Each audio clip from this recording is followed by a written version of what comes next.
Kalau saya nak buat boyband, saya nak buat boyband macam One Direction. Hai, Assalamualaikum semua. Nama saya Rizal Rasid and saya memegang watak sebagai Mal dalam cerita Satu Dua dan Dia. Mal adalah seorang yang boleh dikatakan kelakar dan juga random sebab Mal ni bila dia bercakap ataupun nak buat something, dia tak fikir dulu benda tu, dia akan buat terus. And then at the same time juga, walaupun dia ni seorang yang ceria, boleh katakan penceria dalam grup lah, dia juga adalah seorang punching bag of the group. Maksud dia kalau grup ada ditimpa masalah ataupun ada member lain yang ada masalah ke, so benda tu akan terkena kat dia. So sampailah dia affect diri Mal ni and dia rasa macam dia ni tak diperlukan dalam grup. So bagi Mal, rival ni adalah mungkin boleh katakan ni masa depan dia lah. Sebab Mal ni dia menginginkan the highlight ataupun the spotlight untuk dia menyelah dekat industri. Sebab benda ni adalah benda yang dia suka.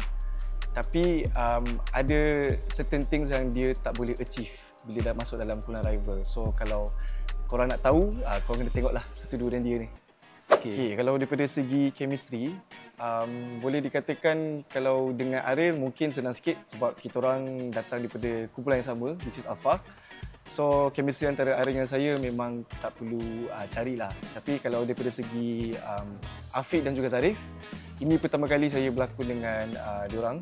First kita orang jumpa je, kita orang dah dapat chemistry tu bila kita orang try dialog. Dua-dua senang nak di-approach dan juga bila ajak borak pun diorang akan layan. So layanan tu samalah.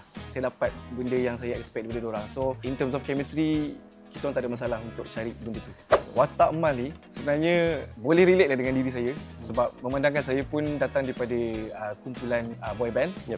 And then watak Mal pun sama juga daripada kumpulan rival. Boleh katakan watak Mal ni adalah watak Rizal dalam kumpulan Alpha. Tapi ada beberapa karakter yang saya perlu explore lagi. Saya ada tengok jugalah reference dekat luar sebab bila saya borak dengan Abang Yusri, saya tanya macam mana watak Mal ni. Mal ni adalah seorang yang kelakar. So bagi saya memang kelakar tapi tak sekelakar itu.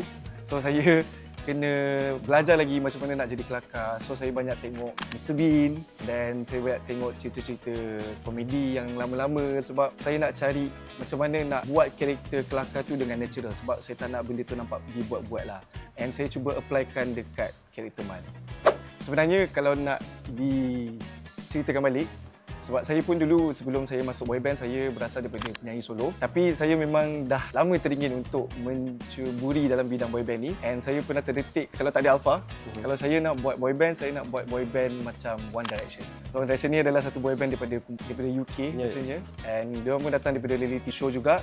And sebelum terjadinya Alpha sebagai boyband, saya memang mengikutilah perjalanan One Direction ni macam mana. So saya memang meminati lagu diorang, fashion diorang, cara diorang bawa diri dekat atas stage.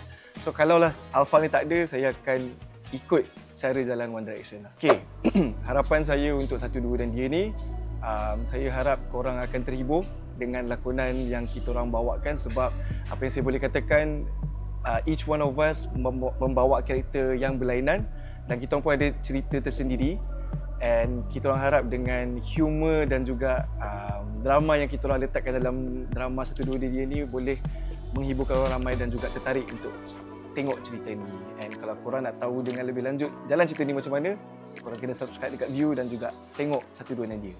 Hai semua, nama saya Rizal Rasid, memegang watak sebagai Mal. Jangan lupa saksikan Satu Dua Dia review.